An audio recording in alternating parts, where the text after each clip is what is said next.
কেমন লাগলো সবার? একটু সাউন্ড দিন, একটু হাত তুলে জোরে জোরে।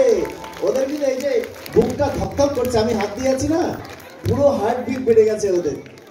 কি ভয় পাচ্ছিস একটু বল। বলে হ্যাঁ সত্যি একদম ঠিক আছে। এটা